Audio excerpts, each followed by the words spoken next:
આપ સૌનું સ્વાગત છે ઇન્ડિયા વોઇસમાં અને હું છું આપની સાથે પ્રિયંકા। પ્રધાનમંત્રી નરેન્દ્ર મોદી 26 અને 27 મેના રોજ 2 દિવસ માટે ગુજરાત આવી રહ્યા છે।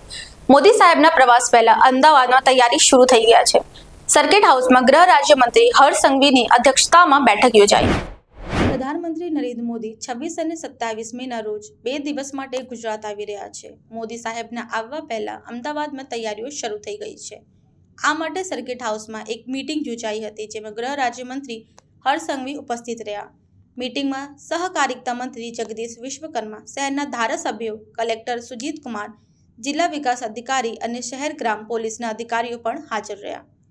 મીટિંગમાં પીએમના કાર્યક્રમ, સુરક્ષા વ્યવસ્થા અને ટ્રાફિક અંગે ચર્ચા થઈ। સહેજમાં કહીએ તો સરકાર અને અધિકારીઓ પીએમ મોદી પ્રવાસને લઈને પૂરી તૈયારીમાં છે। સહેજમાં કહીએ તો સરકાર અને અધિકારીઓ પીએમ મોદીના પ્રવાસને લઈને પૂરી તૈયારીમાં છે।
દેશના લોકપ્રિય પ્રધાનમંત્રી આદરણીય શ્રી નરેન્દ્રભાઈ મોદીજી ગુજરાતના 2 દિવસના પ્રવાસે આવી રહ્યા છે।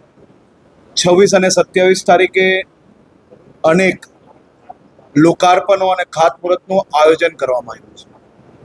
ખાસ કરીને દાહોદમાં રેલવે તથા ગુજરાત સરકારના અનેક પ્રોજેક્ટોનું લોકાર્પણ અને ખાતમુહૂર્ત, પછી કચ્છમાં ખૂબ મોટા પાયે લોકાર્પણો અને ખાતમુહૂર્તની વ્યવસ્થા કરવામાં આવી છે અને બીજા દિવસે ગાંધીનગર ખાતે શહેરી વિકાસ વર્ષ તરીકે જે આપણે આ વર્ષ ઉજવવાના છે તેના કાર્યક્રમનું આયોજન કરવામાં આવ્યું છે। હું માત્ર કચ્છની જ અગર વાત કરું તો કચ્છની 54,000 કરોડથી વધારેના કામોના લોકાર્પણ અને ખાતમુહૂર્તનું આયોજન કરવામાં આવ્યું છે। કુલ ગુજરાતમાં 82,500 કરોડ રૂપિયાના લોકાર્પણોના કામો અને ખાતમુહૂર્ત કરવાનું આયોજન કરવામાં આવ્યું છે। આ કાર્યક્રમ અને ખાસ કરીને ગુજરાતના લોકોમાં ખૂબ ઉત્સાહ છે। ગુજરાતના લોકો આદરણીય પ્રધાનમંત્રી શ્રીના સ્વાગત માટે દરેક સમાજમાં એક અલગ જ પ્રકારનો ઉત્સાહ નજરે દેખી રહ્યા છે અને આ કાર્યક્રમ એક અદ્ભુત કાર્યક્રમ રાજ્યભરમાં અલગ અલગ જિલ્લાઓમાં આયોજન કરવામાં આવ્યું છે। આભાર। હાલ માટે એટલું જ। ફરી મળીએ નવા સમાચાર સાથે। જોડાયેલા રહો ઇન્ડિયા વોઇસ સાથે।